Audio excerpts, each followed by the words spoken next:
lot of people have intentions to save money for the future.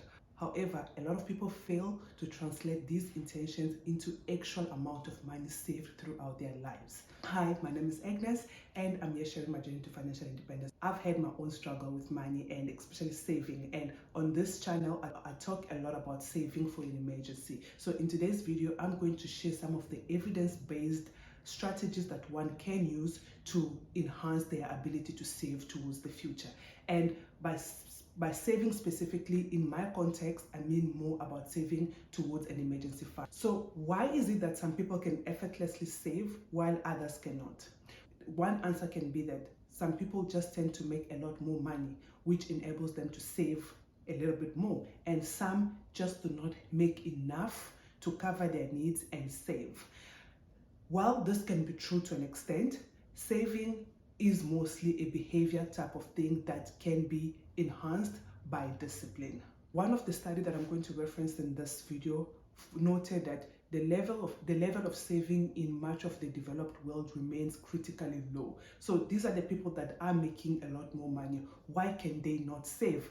I have found myself in a situation where when I was still in university, I was receiving quite a lot of money from my dad, and I simply did not save that money. I just used that money to spend on things that I did not need. So it is not always the fact that people can only save when they make a lot of money. It's all about behavior. I'm going to dive into 3 strategies that have helped me to enhance my savings ability. The first one is changing the narrative.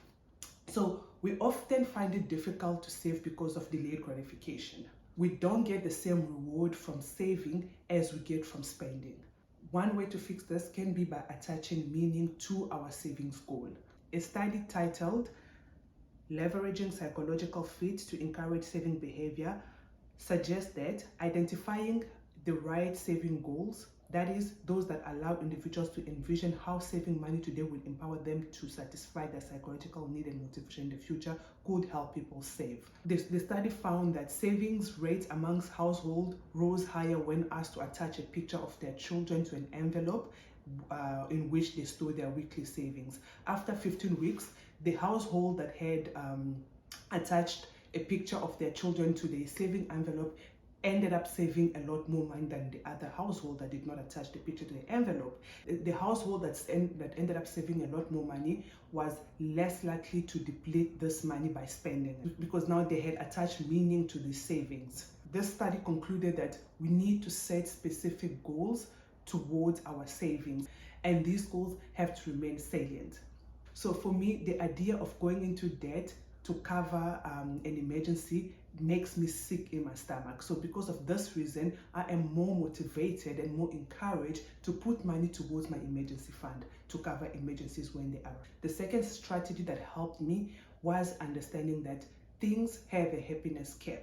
So I once believed that accumulating material things brought me happiness, and because of this, I ended up spending so much of my money on things that I did not need. But the problem was that these things only made me happy to an extent, because once I bought something, it didn't make me as happy as it did.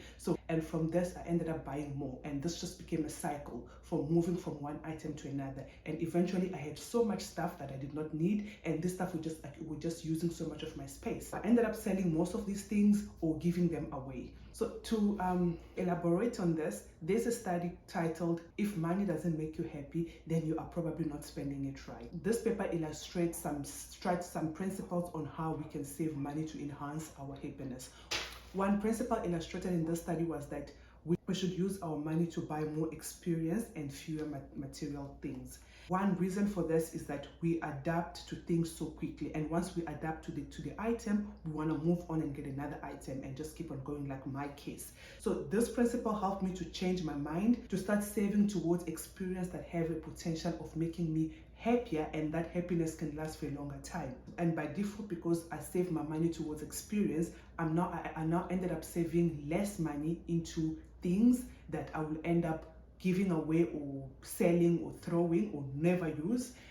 Now I'm directing this money into my savings, and I now own less things and I am much happier. The third strategy is turning savings into a habit. With the first 2 strategies, they require willpower. Changing your narrative and moving from using your mind to buy things to buying experience requires willpower. But then the easiest way to start saving is to make it a habit. Once you make it a habit, then it becomes much easier for you to save it, and it just becomes automatic. However, building a habit also requires a lot of effort, but eventually if you can sustain yourself and go through this process, it will become your second nature. One thing that I need to outline is that saving behavior is characterized by a distinction between the ability to save and the willingness to save. Some people do have the willingness to save, but their income just do not allow them to do so. But then you get those ones that have the ability to save and they just choose not to save at all. So building a habit towards that can help you to save a lot more money. And some of the ways that you can do this is to make the whole thing automatic. So what you can do is, once you get paid, you can just automate your money to go into different accounts. So one account could be your emergency fund, the other account could be your vacation that you're saving for. Or you can also use third-party platform, like for example banking your change. Let's say for example if you spend $11.50, your bank automatically runs it off and saves the 50 cents for you. For me, so if you have FNB, then it's called bank your change. So they will take that extra, they will round it off, take that 50 cents and move it to a savings account. This happens automatically in the background without you having to do it. Okay, so those are the 3 strategies that I've used that have helped me to become more intentional about the way I spend my money. So let me know if you have any strategies that have helped you to save more money, and so that we can learn from each other. Thank you so much for watching. If you are not subscribed, please subscribe and share this video with someone who might benefit from it, and I will see you guys again in the next video.